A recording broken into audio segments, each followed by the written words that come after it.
All right, so yan, welcome to the part two of our session three, which tackles soil science and even marketing strategies on agriculture. So for this session, we will be discussing the continuation of our 75 items para sa part na to.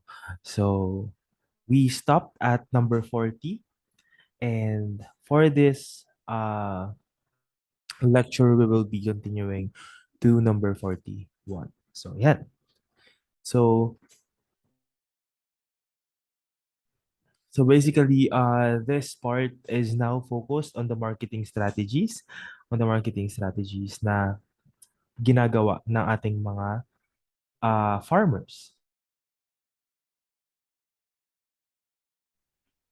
Ayan. So, let us continue with number 41. Okay. So here, a machine bought 5 years ago will practically A, work as new, B, be a junk, C, work better, or letter D, depreciate. So again, you can still answer on a separate sheet of paper and correct your answer just to test your initial knowledge. Ayan. Ayan. So for this item, the answer is letter D, which is depreciate. So first and foremost, the machine was bought 5 years ago. So 5 years ago, so it will depreciate in value. It may not necessarily be a junk.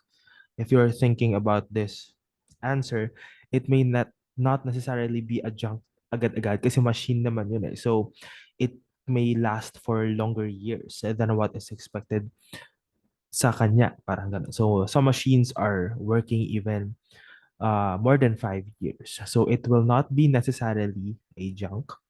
It will not absolutely work as new, and it will not even work better. So the best answer for this is depreciate, because once we purchase something, of course, except for uh, items or commodities that do not depreciate, like for example, land, yung mga yan. So, of course, it will depreciate kung ano man yung machine na to. So this could be a machine na ginagamit sa mismong farm. This could be, for example, in the area of fisheries naman, yung mga machine na ginagamit na pang pack, yung mga ganun na bagay. So it will always depreciate in value.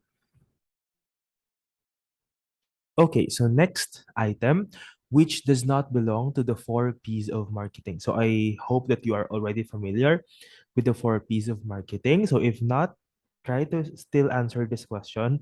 Although lahat ng mga nandito sa choices is they all start with letter P. Ayan, so A, product, B, price, C, place, or letter D, purchase. Try to answer.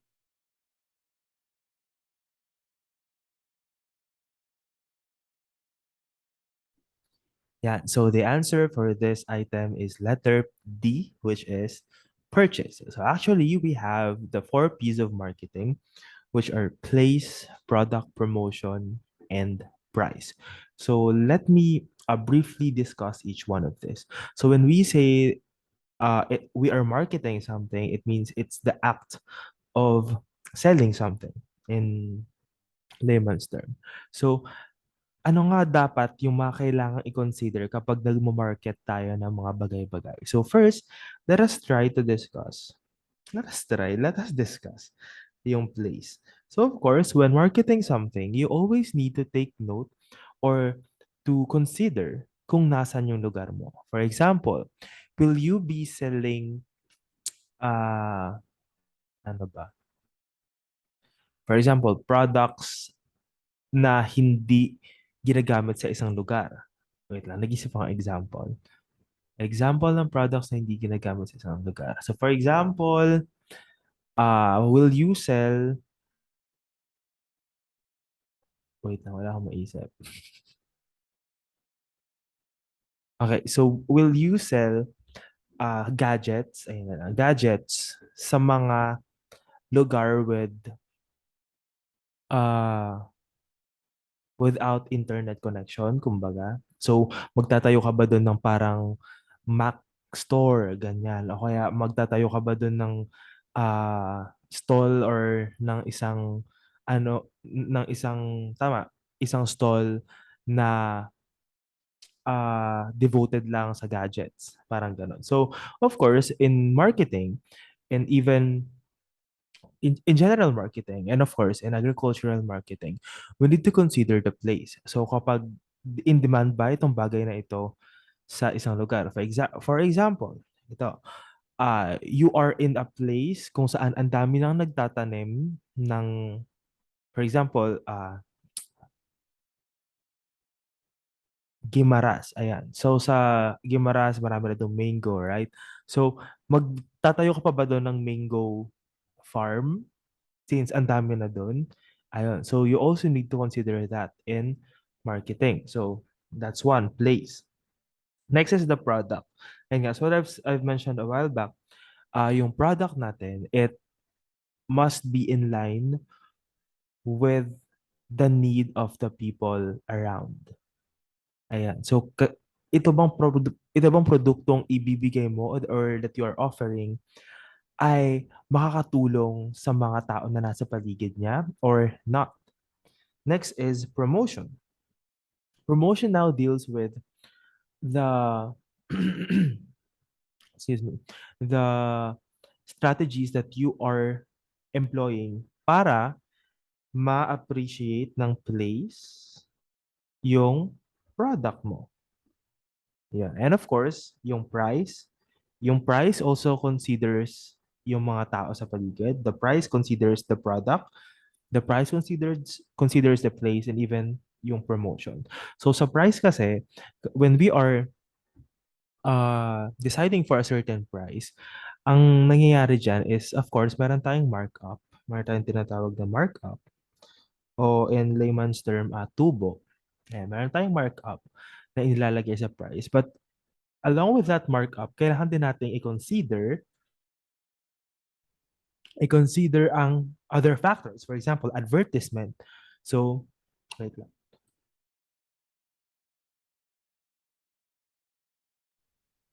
So, for example, advertisement. So, actually, if you do not know, I proposed a business to the Department of Agriculture sa Region 1, and I was able to have a grant fund for my business.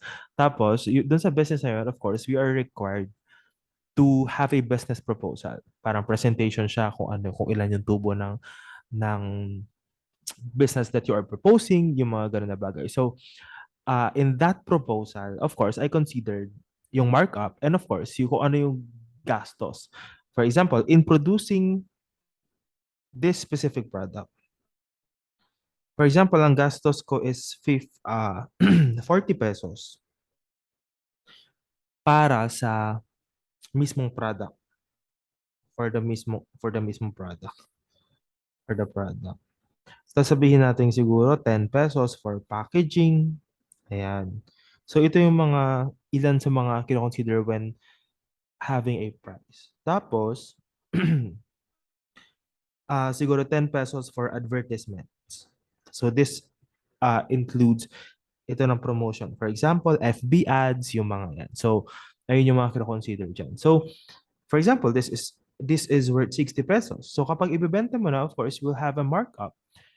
You can sell this for 75 pesos or you can sell this uh, if the product is really good talaga, you can sell it up to 100 pesos.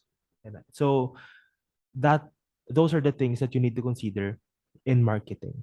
So of course, you need to consider the place, kung ano nga ba yung market mo. For example, dun ba sa lugar nyo, ang target ba ng product mo ay youth or ang target ba ng product mo is mga matatanda, yung mga ganun na bagay. Ayan. So, yeah. So those are the 4 P's of marketing. Okay, so next item. Which element is important in market analysis? A, reduction in wages. B, personnel. C, activities, or letter D, source of venture. So again, Ang tinatanong dito is an element in market analysis.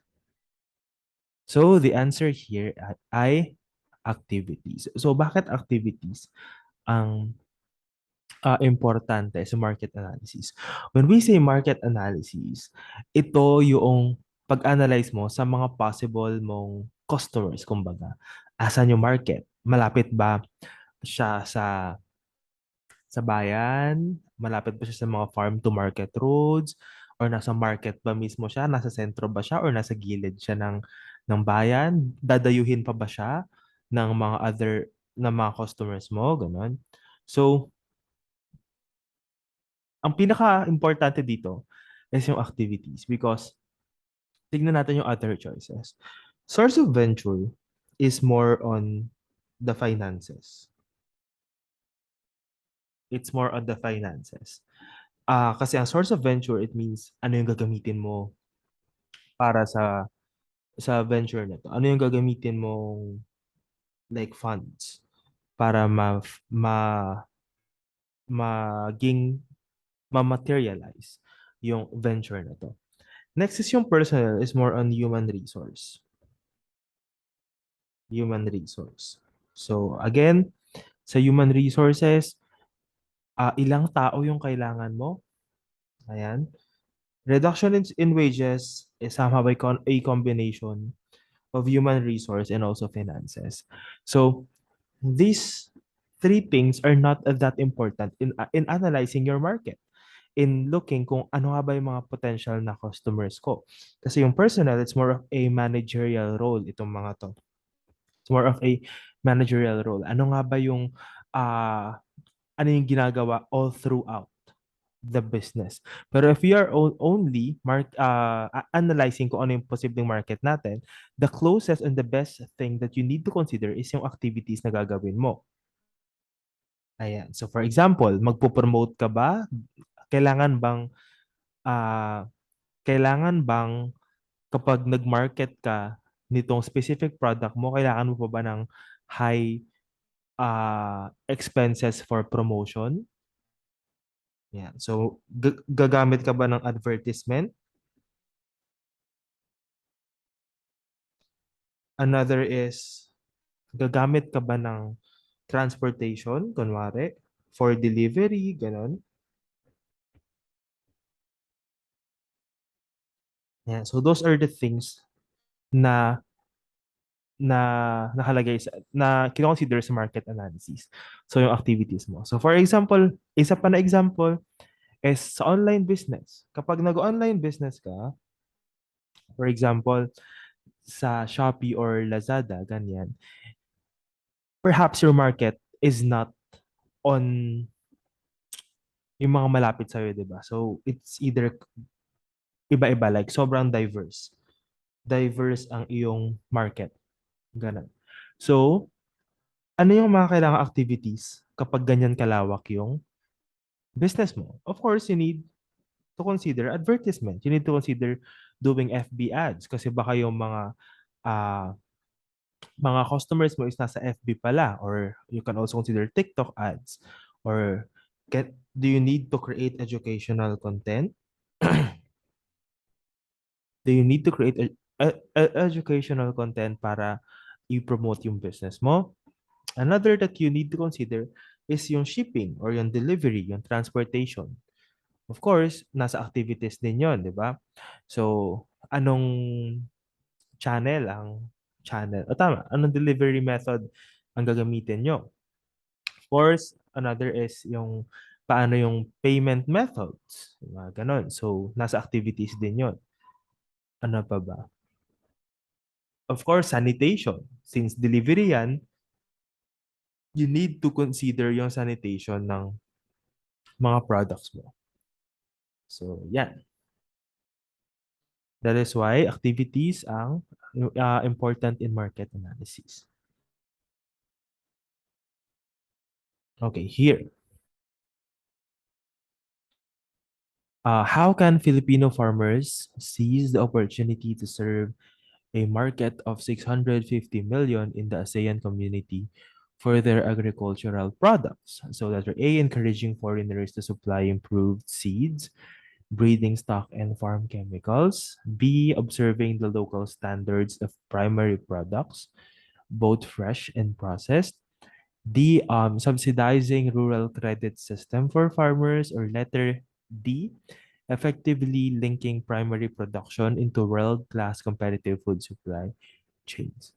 So the question is asking, paano daw matitake advantage ng ating mga Filipino farmers yung opportunity na mag-serve ng 650 million in the ASEAN community sa products.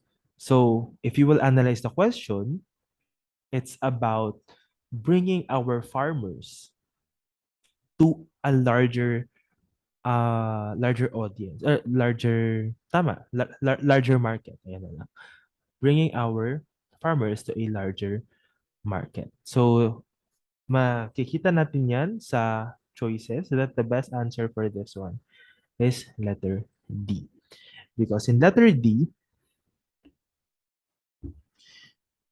you are linking primary production to world-class competitive food supply chains. So it means that we are supporting farmers to go global, or we are supporting, kapag sinabing primary production, ito ang ito yung ginagawa ng mga farmers natin. For example, pagtatanim dito, tas ang possible na maging solution for them to have that kind of large market is to, of course, link them. So this is something that our government should be focusing at then. Yeah, so linking primary production into world-class competitive food supply chains. Yung letter C, it is not the answer kasi rural credit system, which means hindi mo pinapalabas yung farmers. Ayan. So, next naman, letter B, local standards. So, ino-observe lang yung local standards. So, nothing special about that. Letter A, encouraging foreigners to supply improved seeds, breeding stock, and farm chemicals. Letter A actually is uh, one of good, one of the good na posibleng gawin, pero hindi siya masyadong ah, hindi siya masyadong encourage. Ayan. Kasi, ito na. Kasi, sabi dito, yung foreigners daw, sila magsusupply ng improved seeds, sabi niya, di ba? So, okay. Yung mga seeds na yun, those could be from other countries. Na yung seed na yun is hindi naman sila acclimatized or hindi sila binread dito sa conditions na nasa Philippines. So, of course, hindi to encourage kasi those seeds might be invasive. So, and they could not grow as this with the same vigor or with the same extent na nag-grow sila sa ibang bansa. So that is why in plant breeding, ang plant breeding kasi ano yan hindi lang siya genotype, hindi lang siya yung kapag sinabing genotype, ito yung genetic qualities ng isang seed. Ang phenotype, ito yung performance ng seed, ito yung kita natin sa isang halaman, ganun. Hindi lang siya genotype. Meron din siyang environment. Ay, plus pala dapat. Ayan. So, hindi lang siya genotype, pero meron ding factor ng environment. And of course, interaction ng genotypic properties at saka environment. Kapag sinabing environment, dapat ang for for a plant or an animal na mag-grow in a good, with good quality. Ayan. Ang phenotype more on quality yan. In good quality, kailangan maganda yung genes niya at maganda rin yung environment na nasa paligid niya. So, ang tendency kapag yung letter A ang answer natin, ang tendency niyan is yung mga buto nila is hindi okay sa environment natin sa Philippines. For example, uh,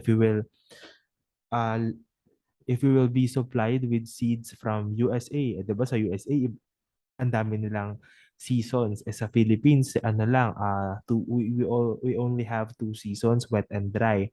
So, the possibility is that hindi sila mag-work or hindi sila tutubo ng kasing ganda ng tubo nila sa USA. Ayun. So, that's it. That's why the best answer for this one is letter D. Okay, number 45. The Malthusian crisis sees the planet Earth unable to produce enough blank for an expanding population. So, A, service, B, grain and meat, D, industries, or letter D, technology systems. So, this is actually somehow a question on economics. Ayan. So, the answer for this one is grain and meat.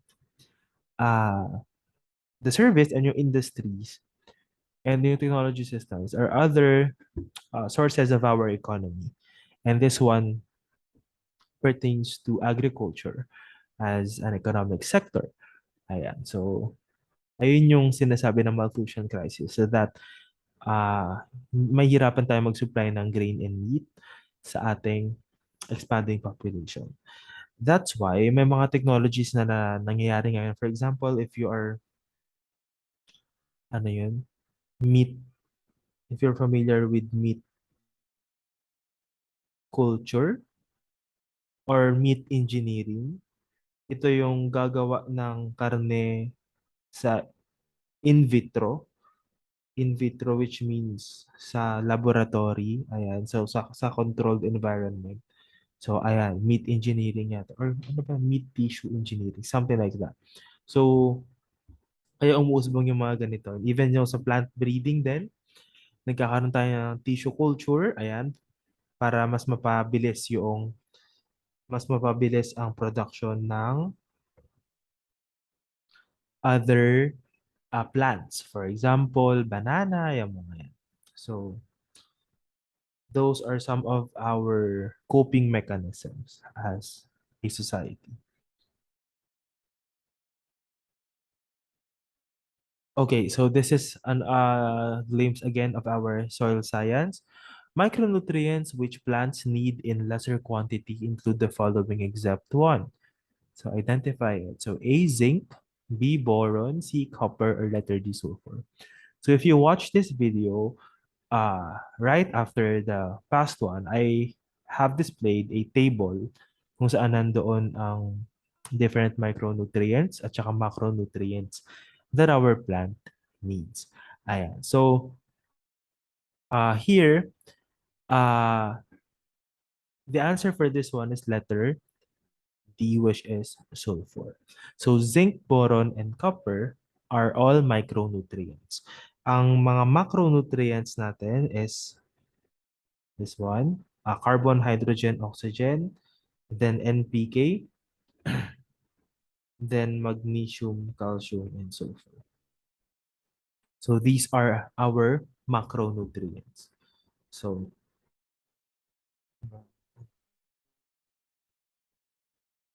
okay. Ayan. So, John, PK, Magcas. Ayan. Ayun, pwede nyo, ano yun. So, yan. Sulfur. Ang macronutrients. Okay, next. What do you call the decomposed plants and animal manure mixed with soil? So A, is it macronutrients? B, is it loam? D, is it compost? Ayan, is it compost? So the answer for this one is compost. Ayan, so from the question itself, it says decomposed plants and animal manure. So, ang compost kasi, ito na yung mga pinaghalo-halong mga bagay. So, it can not only be animal manure, minsan hinahaluan din ng mga fish bones, yung mga ganun, to provide calcium din, ganyan. So, ayan, compost ang tawag doon. Manure, andito siya. Of course, ito yung mga waste ng ating mga animals. Macronutrients, these are technical terms as we have discussed a slide back. Ayan lang yon. So, again, review, CHO, NPK, MAG, CAS. So those are the macronutrients. So loam is a type of soil. Ayan. So from the question itself, makikita na natin that the answer is letter D, which is compost. So here, number 48, the decision to engage in direct marketing of products is called A, market promotion, B, market analysis, C, management technique, or letter D, market strategy.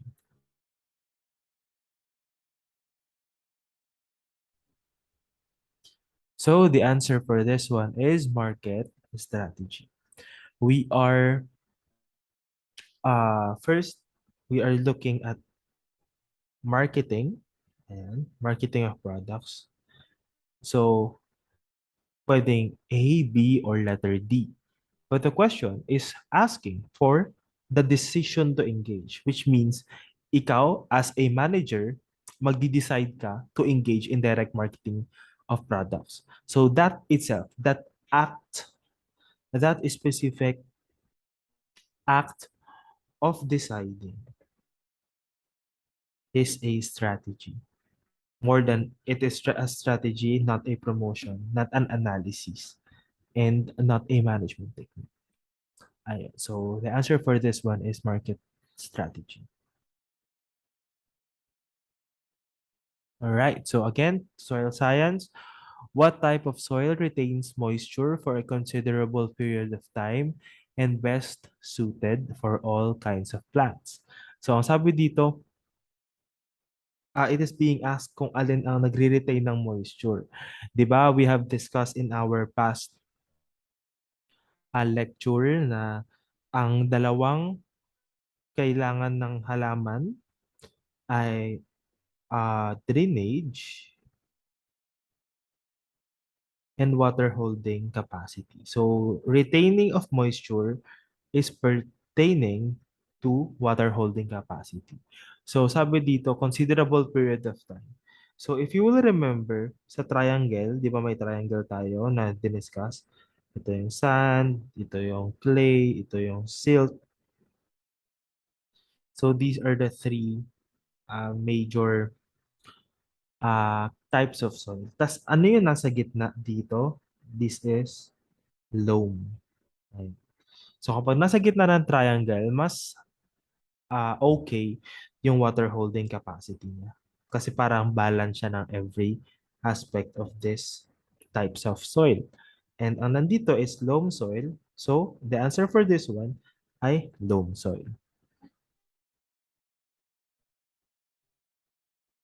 And yeah, so last before we take a short break, okay, so what are the three elements of plant food present in the soil? So A, nitrogen, phosphorus, and potassium. B, nitrogen, phosphorus, and calcium. C, sulfur, calcium, and nitrogen. Or letter D, nitrogen, calcium, and manganese. I hope that you can already answer this. Ayan. Because I've already discussed this in our past video. So the answer for this one is letter A, which is nitrogen, phosphorus, and potassium. So for you to remember it, it is just NPK. So these are the macronutrients. Ito yung mga nutrients na nasa fertilizers natin.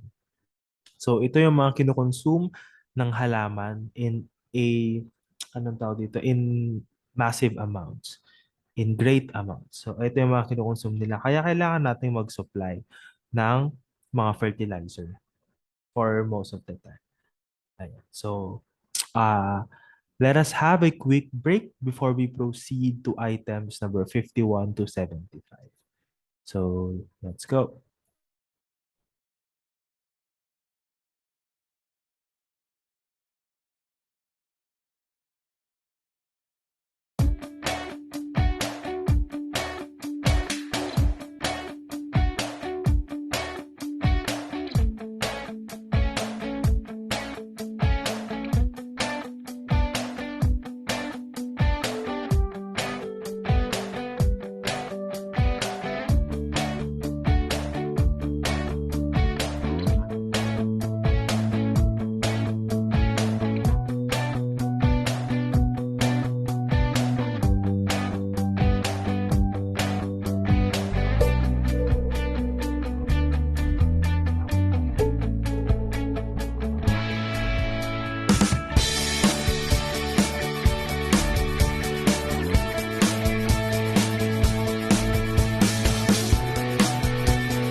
Ayan. So let us continue with item number 51.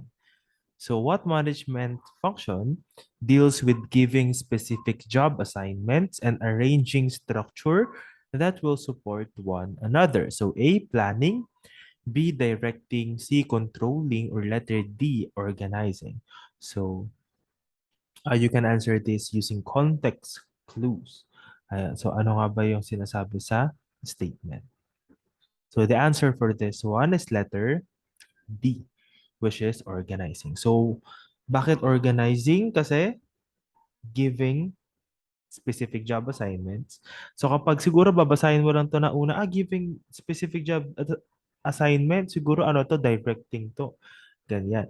Pero if you will read the other half and arranging structure, so dun pa lang, the best or the better answer for this one is organizing because you are giving specific job assignments and even arranging the structure that will support one another. So this is obviously a task of a manager.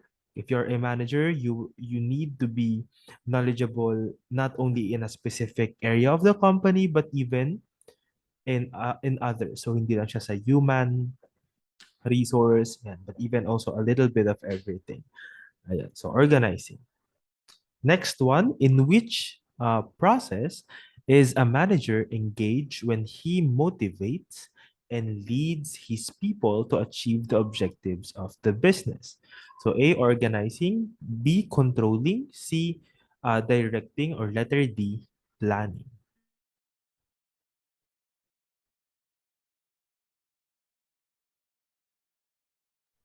So the answer for this one is letter C, which is directing.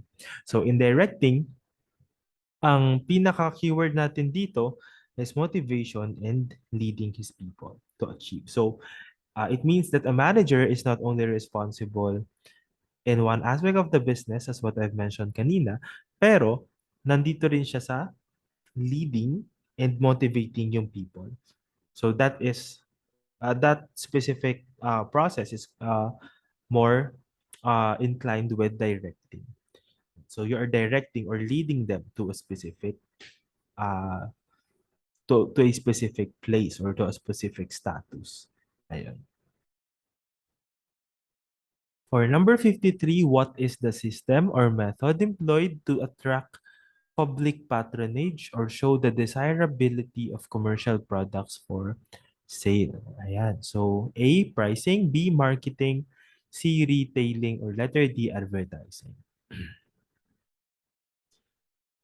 So from the sentence itself then, we can conclude that it is advertising. So ano na advertising to? Sabi niya, show the desirability. So, yung showing of desirability, bakit nyo ba kailangan bilhin tong produktong ito? Ayun. So, it is not on the pricing side. It can be in the marketing side because advertising is a part of marketing. Ayun. Yung sa retailing naman kasi, it is also a part of marketing. Pero yung sa retailing, it is the mere fact of, giving or selling something. So that's retail. Kapag binili mo, okay, go. Pero, ang sabi dito, method employed to attract public patronage. And this could be achieved by advertising. So advertising, perhaps using tarpaulin, using printed materials, yung pagbibigay ng mga pamphlets, ganyan. Or you can also use FB ads, ganyan. So those are other, or even sa television for big companies. Ayan. So those are the things that we do to attract public patronage. And even ngayon, ang karaniwang ginagawa ng mga companies ay nagbibigay sila ng mga products nila sa mga certain content creators o kaya sa influencers, sa mga artista, tas gagawa ng content ng mga influencers na yun to attract yung mga followers nila na bumili rin ng ganitong klaseng produkto. So that is advertising. So number 54, ito. So these are important theories then. So alin kaya dito ang nagbi-believe that government interference hinders economic activities. So these are theories that you can also research further, ganyan. Pero the answer for this one is letter D, which is Lises fire. Ayan. So ito ang theory na naniniwala na kapag nagkaroon ng interference or kapag sumali ang gobyerno sa nahihinder niya ang economic activities. So this is more of an objective type of question. So you need to know this one. Okay, so number 55. So accounts normally written at the left side are A, the debit, B, assets, C, liabilities, or letter D, credit. So this is more on the accounting mode na ng agricultural or ng entrepreneurship natin. So the answer for this one is letter A. So ang nasa left side is debit. Ayan. Tapos ang nasa right side ay yung credit natin.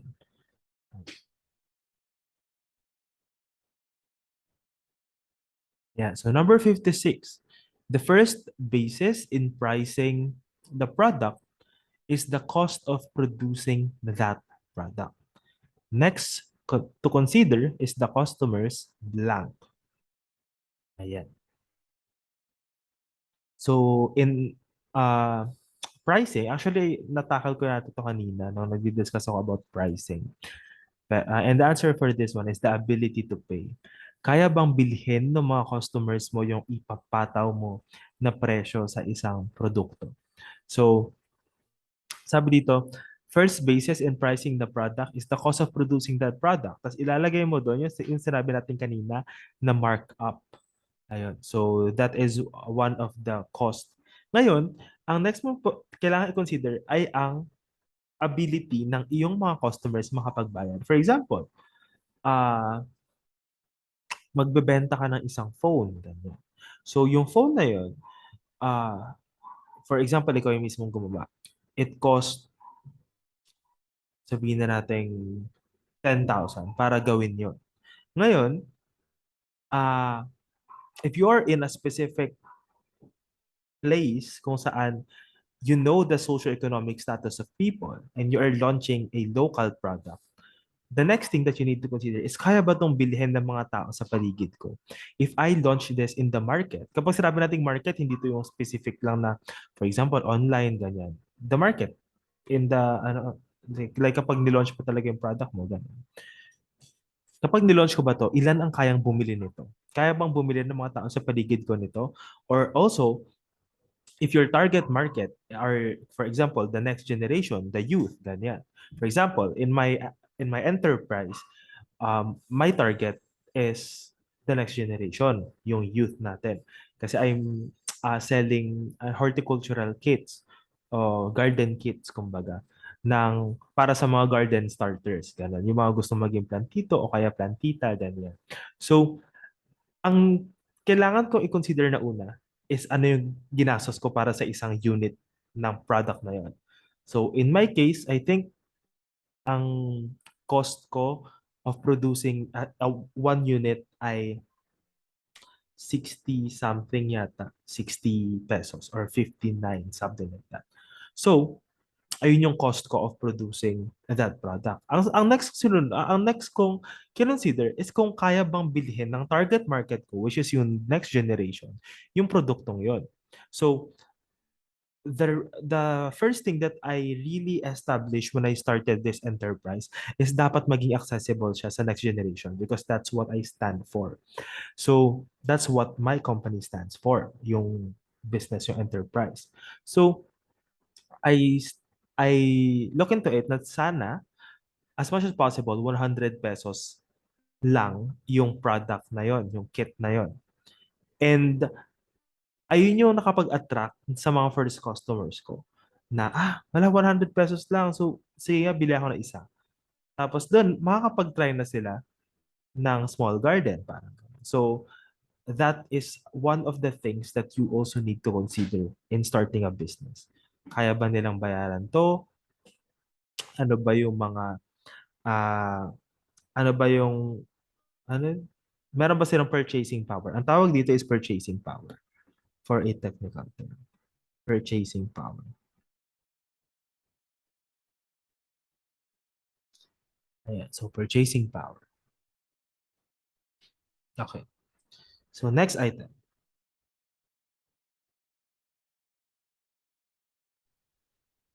So what do you call that agricultural association that is concerned with pooling savings of members and extending loans to them at low interest rate? So A, Agricultural Labor Union, B, Industrial Grantee and Loan Fund, C, Agricultural Credit Union, or letter D, Grantee Fund for Small Enterprise. So actually, you can answer this by using context clues. First and foremost, so we are looking for an agricultural association. So una-una sa lahat, hindi na pasok tong industrial. And this one, for small enterprise, because small enterprise can be as general as it is.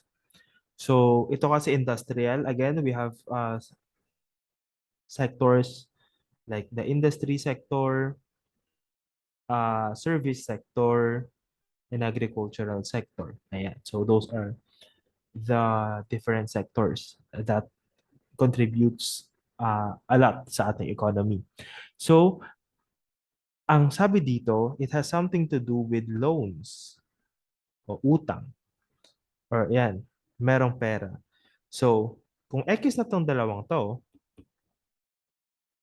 meron na lang Agricultural Labor Union at Agricultural Credit Union. So, from the terms itself, Agricultural Credit Union is the best answer for this one.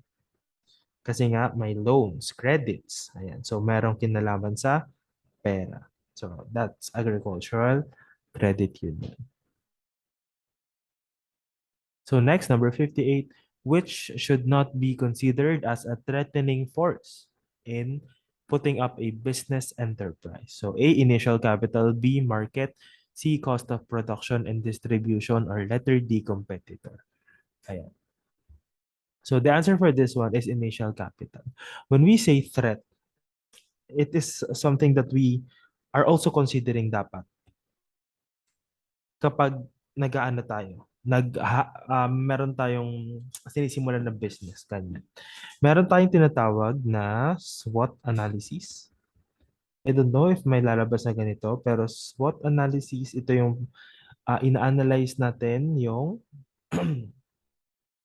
strengths, weakness, opportunities, and threats ng isang business. So, bakit natin kinoconsider na isang threat ang market? Because sa market, merong possibility na at some point of time is hindi na okay yung product mo sa specific market mo.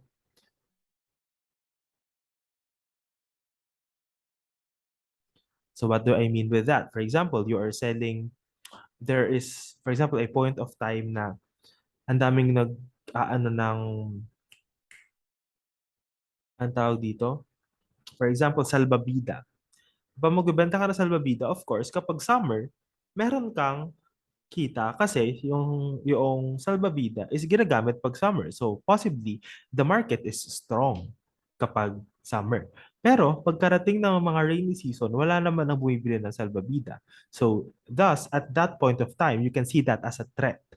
Na, okay, so pagkarating ng mga rainy season, possibly wala akong kita nito kasi walang bibili ng salbabida, parang ganun. So the threat is, the market can be considered as a threat. Next, letter C, cost of production and distribution. As time goes by, most specifically, ngayon, we are experiencing an increase in the ano tawag dito, operational cost. Kasi for example,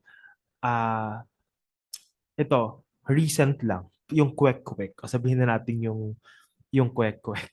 Parang nung June or May, bibili ako ng kwek-kwek dito sa Los Baños. Tapos parang, ano lang siya, ang tawag dito, 15 pesos, ganun, yung tatlo.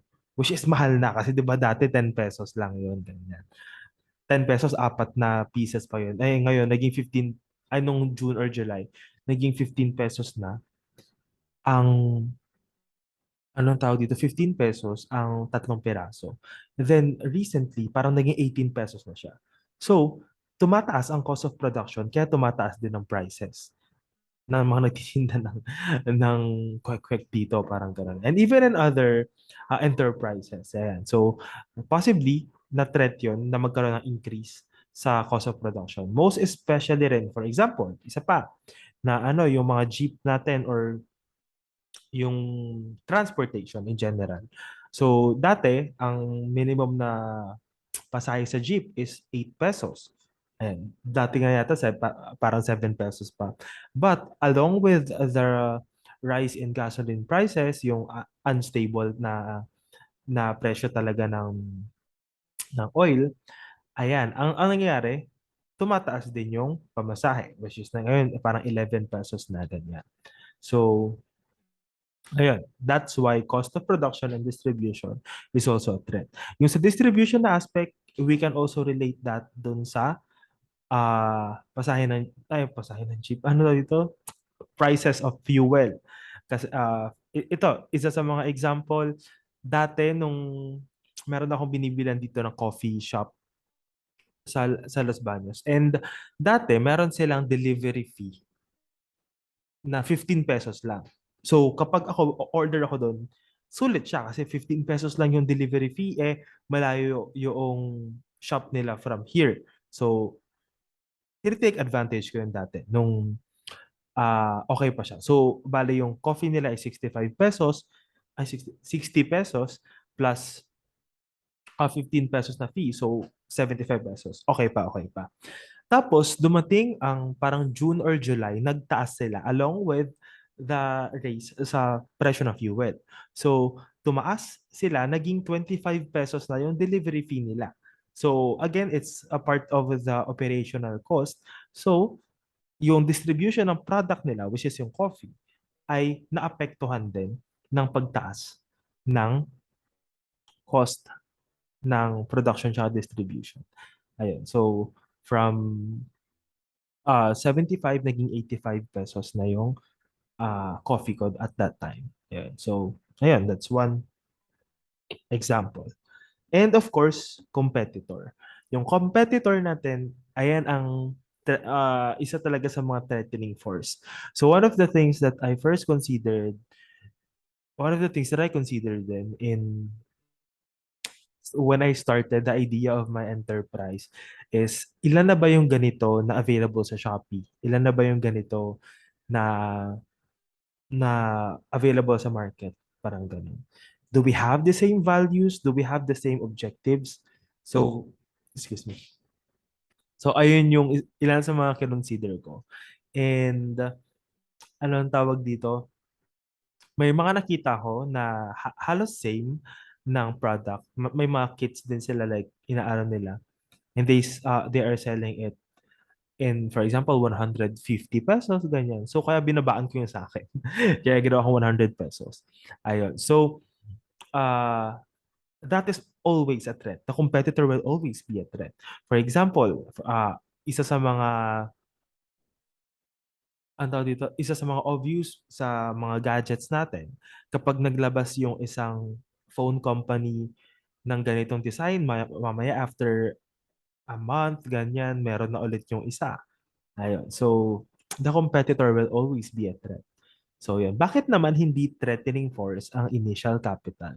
Because first and foremost, that is an initial capital, which means sa start pa lang, meron na siya.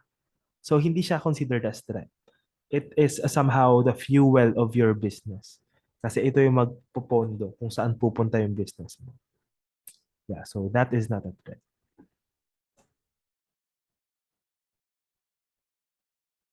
Okay, so next. Ayan. So a book in which the records of a business are written is the blank. So this is another, technical term. So objective lang to. The answer for this one is journal. Ayan. If you're familiar, merong mga different accounting books, I think. May journal and ledger. Ano pa yung isa? I'm not familiar with the other. Columnar. Tama ba? Columnar. Basta yun. Oh. Ayan. So, This is a technical or an objective item. Next, what part of the project feasibility study considers the manufacturing processes, plant capacity and location, machineries required, and building equipment? A, market study, B, management study, C, technical study, or letter D, financial study. So, of course, you need to look at every part of the question kapag ito, katulad ng question na to. Kasi, doon mo makikita, we can highlight manufacturing processes, capacity, and location, machineries required, equipment. So all of these things, all of these factors are pointing towards the technicality of a specific business. For example, ano yung mga kailangang proseso na gagawin sa isang plant, uh, sa isang company. For example, kapag gagawa ba kayo ng mga damit, of course, kailangan nyo ng sewers, kailangan nyo ng mga materyales, mga machineries required. Gaano karaming sewers yung kailangan nyo? Kailangan nyo na i-consider yun. So, ano yung mga equipments na kailangan nyo? Kailangan nyo ba ng malalaking storage or kailangan nyo lang ng maliliit na mga spaces? Parang ganun. So, those are uh, pointing all to the technical study. So those are technical aspects that you need to consider in starting an enterprise. So that is also one of the things that I considered in starting my enterprise because I am when I proposed this to the Department of Agriculture, I am really envisioning more of a technological or uh ang tawag dito, digital space to market and digital space to earn them.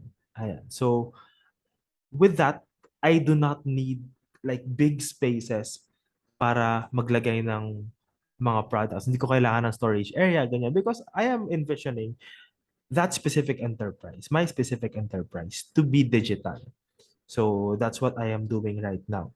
Kaya hindi ko kailangan ng malalaking space. So I need enough space para mai-house yung mga different uh, raw materials ko. Ayun. Raw materials yung tawag. Ayun. So, yeah. So before we go to the next question, again, let's have another 5-minute break so you can digest the last 10 items and, you know, hinga-hinga muna. Ganyan.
Okay, so as we continue, we have this item, the proof of equality of the debits and the credits in the ledger is called blank.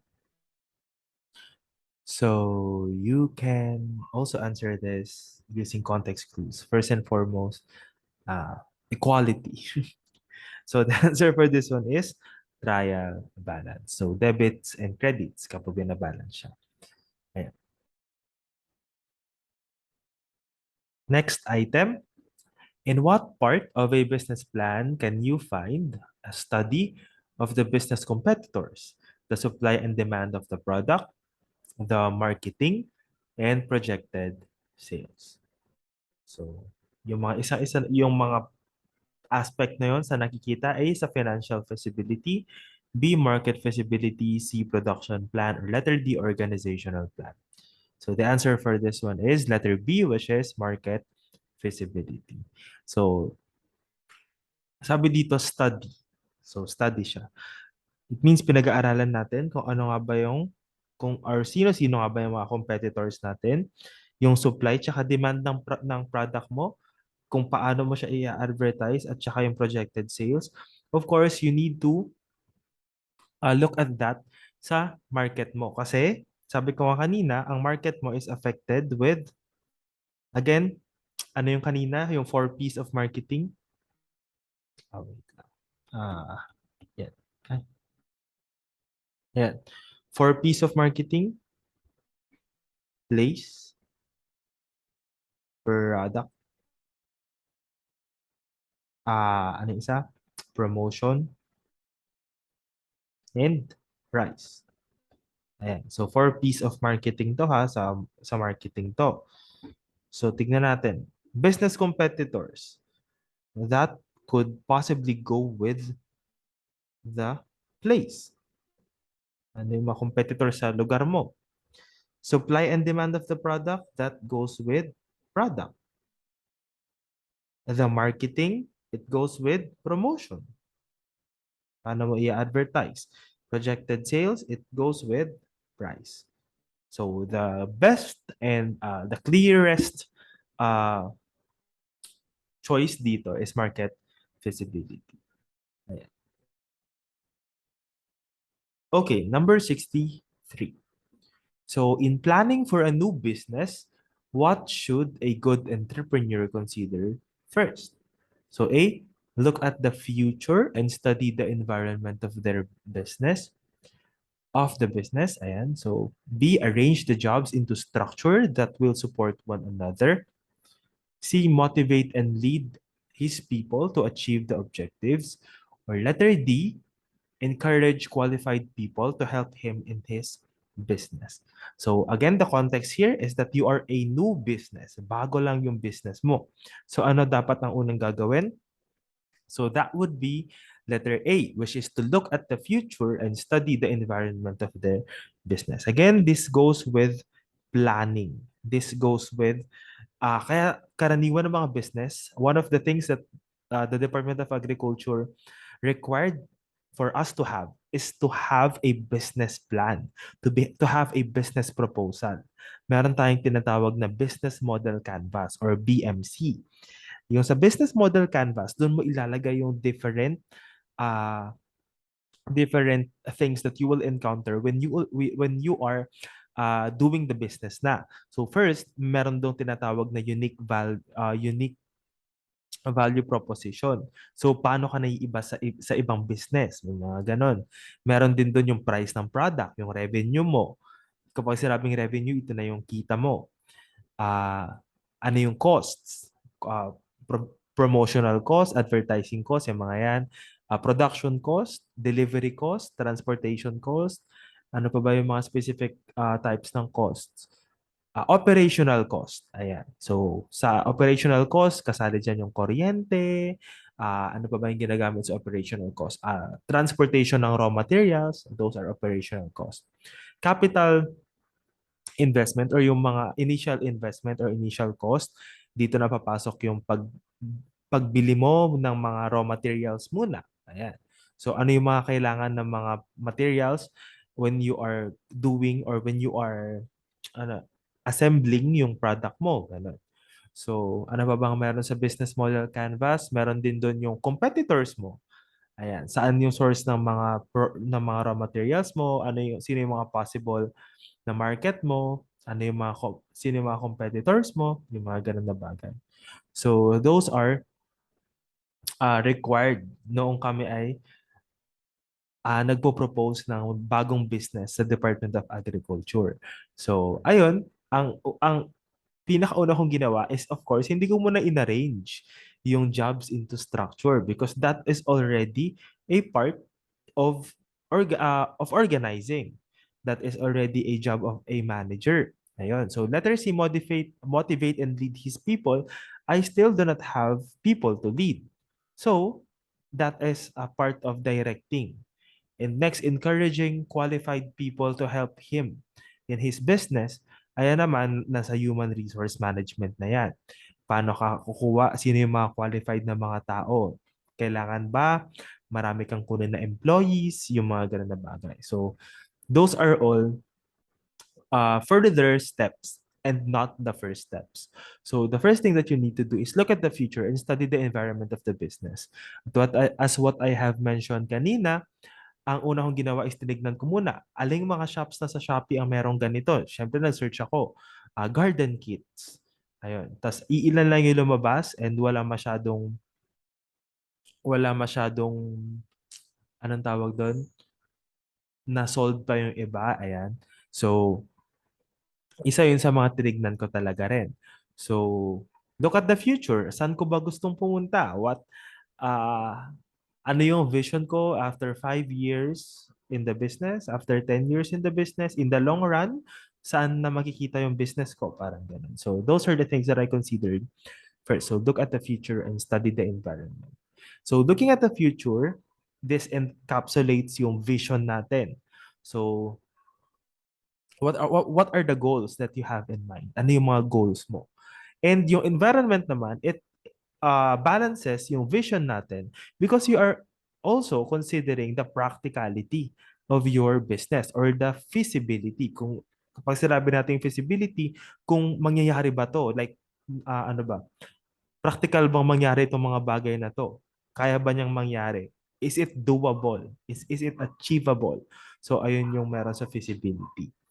Ayan. So, ayun yung dapat na ginagawa ng isang good entrepreneur.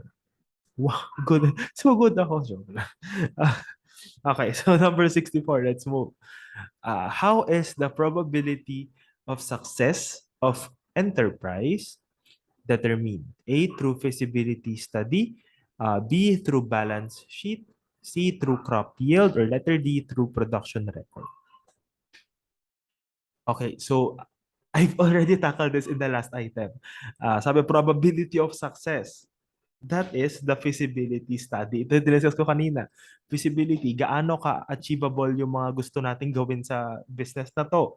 So, yun. So, ayun yung probability. Probability is like chance. Di ba? Gaano ka possible ang success ng business na to. So, you are doing that through feasibility study. So, kaya rin siya study kasi syempre ina-analyze mo yung market mo, ano yung mga operations, technicalities, yung mga ganun na bagay. Given yung market mo. Ayan. So, yung crop yield, tas production record, those are uh, ginagawa na kapag nandun na yung yield or yung harvest mo in the aspect of crop production, crop yield. So, ilan yung mga tumubong ganito? Ayun yung crop yield. Yung production record naman, parang ganun din, gaano karami yung na-produce mong halaman. For example, isa kang nursery na nagtitinda ng mga seedlings. Ayun. So, gaano karaming seedlings yung nabuhay at a certain period of time. So, those are the things that we are considering kapag we are doing the production record. And yung balance sheet naman, again, that is a specific thing that we do for accounting. Yung labas tsaka pasok ng pera natin. Okay, so let's move to number 65. So how is the gross income of rice production computed? Okay, so gross income. So this lies under the economics ng agriculture. So ayun yung pinaka gusto ko in my course, yung sa agriculture. Kasi we got to look at the different aspect of agriculture. So ito laging sinasabi ng ano tawag dito ng dati naming college secretary that BS agriculture students are jack of all trades. Ayan. So jack of all trades daw ang mga BS agriculture because in our curriculum, we are not only studying on the hardcore sciences. Hindi lang siya sa mga specific sa technicalities ng, for example, sa crop science. I have discussed crop science, right, during our first session. I've also discussed crop protection in our second session. And at this session, I discussed soil science. So those are the hard sciences. And in the next session, later this afternoon, or ayan, we will discuss animal science. So may mga ganun na mga technicalities and best agriculture. But we also had the opportunity to learn more about, for example, economics. Ayan. So meron kami economic subjects.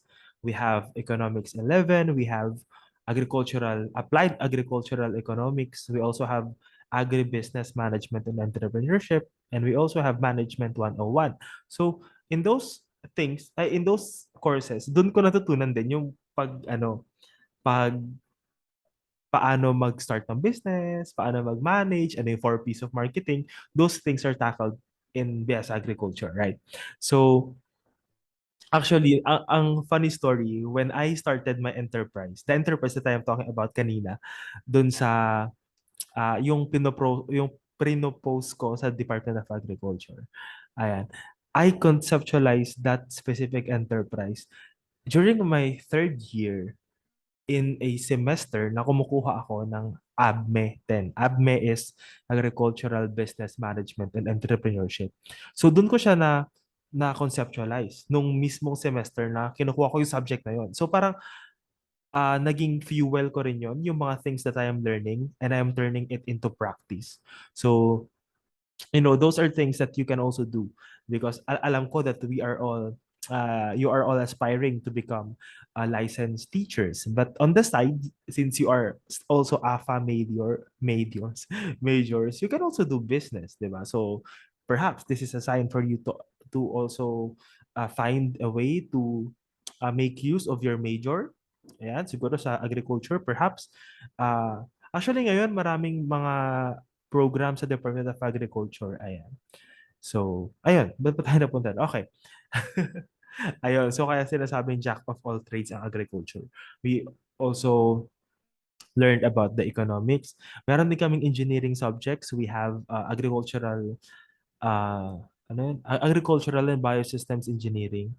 Meron din kaming communication subjects where we learned how to translate high highly technical information into understandable ones. Ayan, sa agricultural extension and communication. So, yun. I think US Agriculture ay isa sa mga courses or if not, the only course na nakakalibot sa lahat ng colleges sa here sa UPLB. So, meron kaming subject sa SEAT, which is sa engineering na college. Meron kaming subject sa economics na college, ganyan. Meron kaming subject sa arts and sciences, meron kaming subjects in communication, ganun. So, BS Agriculture is really ano tawag dito? Really a powerful course to be in. Kasi marami kang pwedeng puntahan afterwards. Alright. So, how is the gross income of rice production computed? So, letter A, add the net income to the production cost. B, combine the marketing cost and the production cost. C, multiply the number of kavans in rice by the cost price in pesos. And or letter D, multiply the net income by the production cost.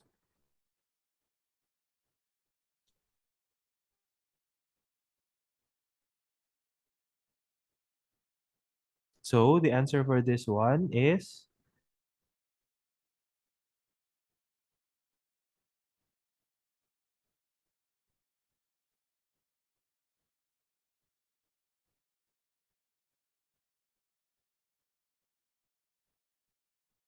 Ayan. So, the answer for this one is letter C. Ayan. So, in letter C, you only multiply the number of kavans, which is yung pinroduce mo, by the cost of rice in pesos. So, yung sa una, yung net income, at saka yung production cost, it must not be added kasi ang net income is most of the time sinusubtract sa production cost. Kasi para malaman natin kung gaano lang yung tubo natin, parang ganun. Yung combining the marketing cost and the production cost, these costs are not anong tawag dito? Elements of gross income. Yung multiplying the net income by the production cost, that will cost a lot. That will result to a very large, uh, ano tawag dito? Very large product. Ayan. So, ang ano dito is multiply the number of kavans by cost price in peso. Kapag sinabing gross income, gaano karami yung kinita mo? Gross income. Ayun na yun. So, it means kung ilang rice yung nabenta mo at kung magkano. Ayun lang yun. So, multiply the number of kavans by the cost of price in pesos. So, for example, ang cost ng bigas ay, this is ambitious na, pero sige, for example, ang mura na kasi ng rice ngayon. Oh, I mean, ng benta sa mga farmers. Sabihin natin siguro 40 pesos. Ganyan. Tapos nakabenta ka ng ah 10 na kabans. Parang ganun. So, you will just multiply it and that will be your gross income. Same through, hindi lang to sa rice production, even in other commodities. For example, pinalitan yan sa mismong let. Pinalitan siya ng multiply, and how is the gross income of sitaw computed? So, ilang biggest ng sitaw, yung na-produce, times yung price ng sitaw na yun. Kung yung isang ganito ay 20 pesos, so ita times mo lang kung ilan yung nabenta. So that is your gross income. Okay? Moving on. Number 66, which characteristics of an entrepreneur may not be very necessary for him or her to do successful or to be successful in his or her endeavor. So A, innovativeness, B, skills in human relations, C, work skills, or letter D, high education attainment. So I know that you have already a glimpse of what the answer for this one is. So the answer is letter D, which is high education attainment. I am a part of ano yun, kabataang agribees in Pangasinan, and I can say that the people that I am seeing there are inspirational kasi these are people, some are students. Even me, when I started my enterprise, I was a student back then. So you do not need high education attainment, although it would be a plus. So one of the entrepreneurs that really inspired me to do business then is one of a famous content creator sa TikTok. May time kasi nung nag-aano ako ng business, of course, yung algorithm ko and my social media are puro business na rin. Like, ang dami na lumalabas ng mga business na content creators, ganyan. And one of the first content creators talaga na nakapag-influence sa akin na, oo nga, no, this could be possible is Miss Nina of, ano yung, Coloret, Miss Nina of Coloret. So, siya yung CEO. And she's really giving a lot of really good advices when it comes to business, di ba? So, ayun, isa siya sa mga naging inspiration din for me to venture, even student pa ako at that time. Kasi ayun din yung height na nauso yung TikTok. Eh. So, siya yung isa sa mga nauna talaga na nag-educate sa TikTok about business, ganyan. So, as a background, she was a college dropout. Ayun, lagi niya sinasabi yun. Pero she is not encouraging naman na, drop out na lang kayo, parang gano'n. So, that's what I really like about her. Ayun, so, alam mo yun, she is now a CEO of a growing company, of a very big company. And ayun, she does not have a very high education attainment. Hindi niya kailangan ng parang PhD or what, ganyan, to do business, di ba? To have an enterprise. Ganun. So, that is really an inspiration that uh, aside from education, we can still be successful. Ayun. So, ayun. That is why, ang kailangan mo, ito yung mga kailangan. Kailangan ng innovativeness, ayan, innovativeness. You choose. Joke lang. So, kailangan mo maging innovative in doing your enterprise. Will you do, kapag kapag sinabing innovative, ah, gagawa ka ba ng product na meron na? For example, gagawa ako ng chocolate drink. Kaya mo bang makipag-compete sa Milo? O kapag sinabing innovativeness, what is something new that you are offering to the world? Ayun. So diyan nagbo-birth halos lahat ng mga enterprises. So ano ba yung example niyan? For example, ah yung Food Panda or ano, yung mga delivery, anong tawag dito, delivery channels natin ng food, ganyan. Sila yung mga parang nagko-connect. For example, when I was in Pangasinan, meron dong parang gotcha delivery. Parang gano'n. So, ang ginagawa nila, for example, sila yung nagko-connect ng mga fast food chains and everything papunta sa mga consumers, which is kami. And in my case, back then, nung Christmas, last 2020 or 2021, ang ginawa ko is umorder na lang ako doon, tapos sila na yung nag-deliver sa bahay. Kasi ayun yung kasagsagan ng COVID, di ba? So, marami talaga restrictions. Marami talagang restrictions. So, ayun. So, that is an innovativeness. Kasi kung saan merong hole or kung saan merong kakulangan, we as entrepreneurs, uh, we as, you know, innovators, kailangan nating maglagay doon. So, ayun, kalaunan, marami na ring gumaya sa mga ganon. So, that's a good enterprise during that time. Ano pa ba ang mga ano? For example, ito, I have here a microphone and I also have an earphone.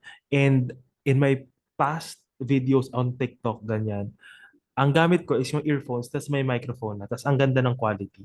So, ayun, that is also an innovation na what if gawin na nating isa para nandito na rin siya. Parang gano'n. Kasi 'di ba dati yung microphone na gano'n, available lang siya kapag headphones. So, yun, earphones lang. Tas ano. So, those are some types of innovations na fill up na ng mga enterprise. So next, skills in human relations. Sa skills in human relations, of course, as a business owner, as a manager, ganyan, of an entrepreneur, of an enterprise, kailangan mong maging skilled sa human relations. You need to be peaceful with, for example, your suppliers, your also, of course, your customers. If you do not have a human relation skills, makakabenta ka ba? Yung mga ganun na bagay. So that is one of the things that we need to consider as well. Ayun. So, of course, work skills. So work skills, this delves into your technical skills. For example, in my case, what I propose sa Department of Agriculture ay, anong tawag dito, something that is really close to my heart, which is crop science. So, that is why uh, I proposed a gardening kit. Ganun. So, that is something that you also need to look into yung work skills mo as an entrepreneur. Kung masipag ba, kung kaya ba ng technical knowledge mo, yung mag-dive sa ganitong business, yung mga ganitong bagay. So, yeah, that's it. Okay. Number 67, in selecting a location for your business, the primary consideration is to, number one, consider existing facilities. B, know your competitors. C, study the competing products. Or Letter D, study your prospective customers. Ayan. Selecting a location for your business. Okay?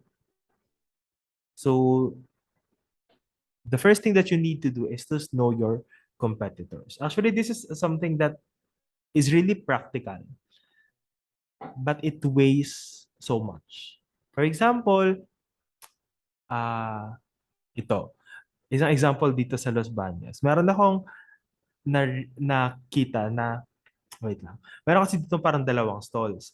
Yung isa, minute burger. Yung minute burger na yun, nandito na yun ever since dati pa, first year pa ako, ganyan. Tapos, recently, parang nakita ko siya na meron na siyang katabing bago na Frank's Burger. Ay, ba't ako nababanggit ng mga ng mga brands? Basta yun, brand A, brand B. Wala na, na-record na. Okay. Anong tawag dito? Merong Frank's. Oh, na-record naman na. Okay, merong Frank's. So, anong tawag dito? Yung Minute Burger, dati pa siya nandito. Tapos may Frank's. Tapos, recently, napalitan na yung Frank's ng another enterprise na hindi na siya burger. Parang ganun. So, that is something. Kasi, of course, naka-establish siya dito yung Minute Burger, which means, more probably, mas marami na silang loyal customers. Parang ganun. Then, kapag tatabihan mo pa ng burger, most probably, hindi siya magsusurvive. Kasi meron lang nauna dun sa'yo. Eh. Another thing that is really evident, kasi sa amin naman, okay, in 2019, nag-start kami ng parang water station. That is a business na sobrang biglaan na hindi inisip ng family ko kung binash. Hindi inisip ng family ko kung ano yung competition, ganyan-ganyan. And it is very sad na up until now, like hindi pa rin nag increase yung customers namin, like parang less than 10 or less than 15. Ganun lang yung customers doon. It's because my family did not even consider the competitors na nagtayo kami doon sa may barangay namin ng water station. Pero may nauna kasi sa amin. May nauna na sa amin na as in suki na siya ng lahat ng mga tao sa barangay. So, kapag mag-open kami, ah ilan na lang yung pupunta sa amin. And most of the people na nandun na lang na nagiging customer yata doon ay mga kamag-anak, ganun. O kaya mga friends na family friend, mga ganun. Or mga kasama sa cooperative. Yung mga ganun na bagay. So of course, in selecting a location for your business, one of the primary consideration talaga is competitors. For yung sa uh, existing facilities, ayan, yung sa existing facilities, hindi siya sobrang primary consideration kasi you can always adjust to that.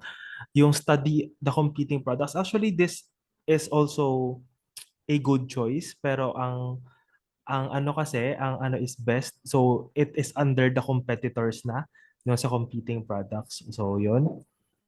And study your prospective customers. Sa prospective customers, it is a good consideration. But of course, you first need the ano is primary consideration. All of these are good considerations ha.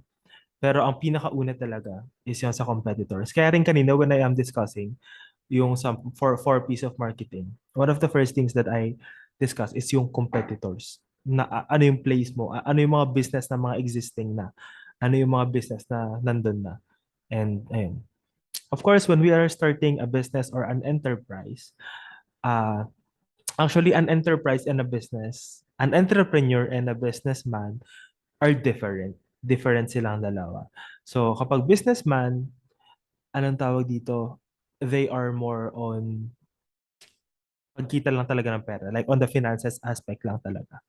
Whereas kapag entrepreneur, we are trying to innovate something. We are trying to fill a specific gap, kumbaga. Ayun. So kapag businessman, for example, magtatayo ka ng grocery, that you are a businessman. Pero if you are an entrepreneur, magtatayo ka ng organic grocery kung saan yung mga farm, yung mga products doon ay galing talaga mismo sa mga farm. Yun. Or connected talaga mismo sa farmers. That is an entrepreneur kasi you are connecting, you are offering You are linking or you are connecting channels. For example, yung mga mismong farmers, dahil hindi sila makabenta, ikaw na yung mag-link sa kanila. So that is an enterprise. Whereas kapag business, magbebenta ako ng alcohol. Okay, magbebenta ako. Ayun. You're a businessman. Ayun. Anyway, ayun. Number 68. So before we move to this item, let us just have a 5-minute break again and for you to absorb the different ano. Actually, we're already close. 8, 9, ayan. So, ano na lang, 8 items na lang.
All right, let's continue.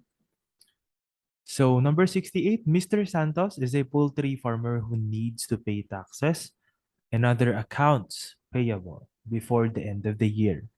In what part of his financial statement should this be reflected?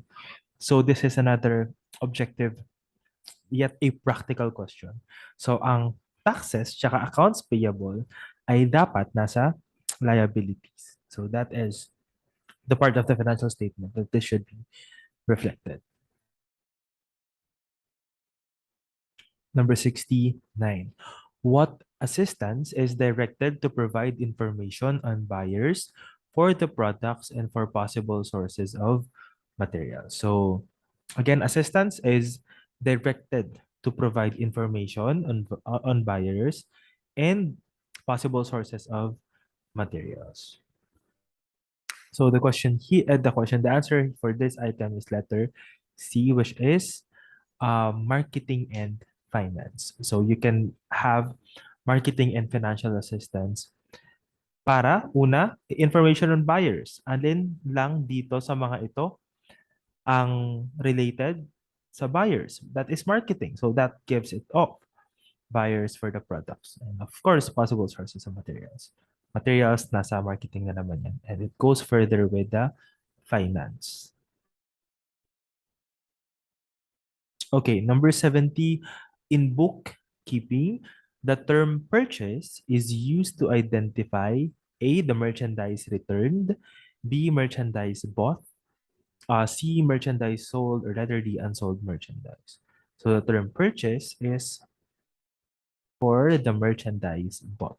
Kung ano yung purchase ng company. So, kunwari bumili kami ng scissors, ganyan. So, ilalagay yun sa purchase.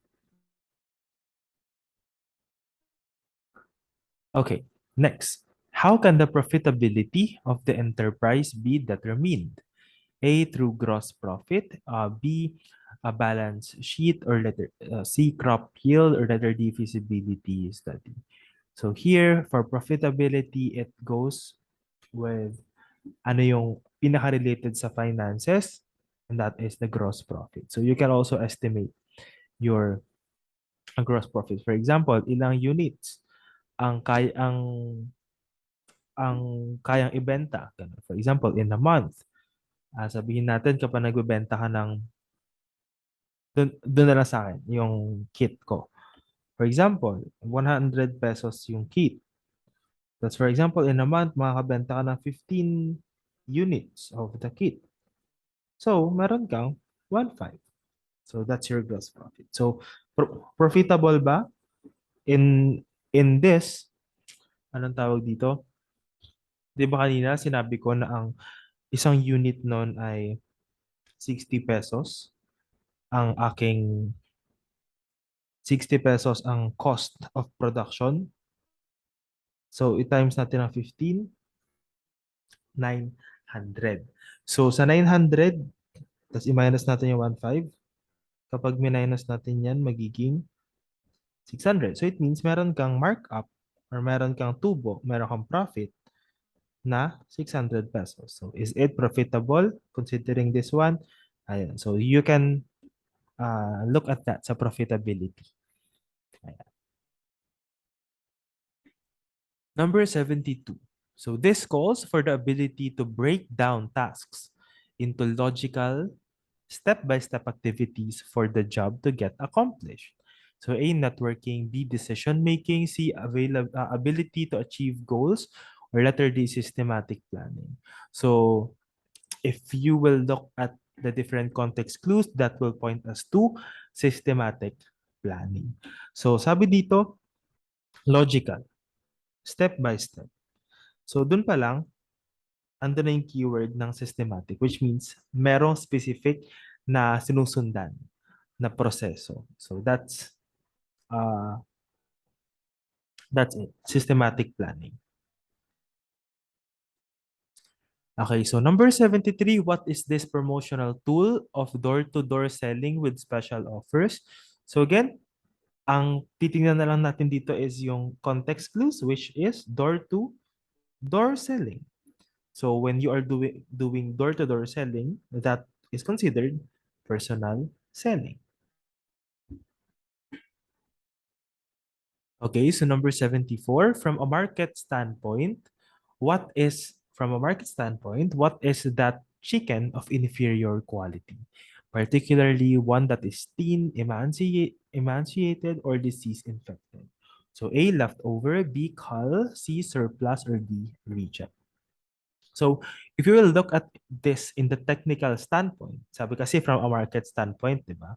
If you will look at this from the technical standpoint, the answer would be cull. If you are familiar with cull chicken, yung alam niyo yung mga manok na nasa gilid ng kalsada. Kapag sinabing cull, ito yung mas mababang quality. Ito yung chicken for cull. Yung mga ganun. Chicken, and cull chicken for sale. Yung mga nakalagay sa gilid ng kalsada. Ayun. So, yung mga yon hindi siya kayang bilhin ng big companies kumbaga. Or hindi siya okay na ibenta sa market. So yung mga yun, mas mura yun. So yan, cull chicken. Ayun. Kapag sa technical standpoint. Pero in a market standpoint, ang tinatanong kasi dito ay market standpoint. So the answer is reject. So ito mga to, kapag inferior ang quality, reject yan. And the last one, what do you call those things of value that a farmer has in his business, such as cash receivables, buildings, inventories, and supplies? So the answer for this one is letter B, which is asset. So those are types of asset. So in answering questions like this, always look at every part of the question. You need to, uh, alam ko ang kalaban talaga natin ay time. Pero you need to look at every aspect of the question kapag hindi natin alam yung sagot. Kapag kunwari, technically hindi mo alam yung sagot, for example, kasi pwedeng sabihin na, it is the study of plants, crop science. Okay, sobrang bilis lang nun. Pero if you are looking at these types of questions, look at every part of the sentence kasi there could be clues out there. So here, kapag kunwari hindi mo alam yung things of value that a farmer has in his business, kapag doon ka lang mag-base, baka mahirapan ka. Pero if you look at the examples such as cash receivables, buildings, inventories, and supplies, you can easily say that, itong mga to asset na to. Hindi to liabilities, hindi to debit, hindi to credit. Ayan. So, that is an ending tip. Ayan. So, that would be all for our majorship coaching session 3. So this video will be uploaded sa Facebook for your reference. Ayan. So I hope that you have learned something from this session, and later we will look at animal science naman. So that would be an interesting and a really great discussion then. So thank you very much for your time. I hope that you have learned any uh, new knowledge from this session. So, keep on. Padayon tayo.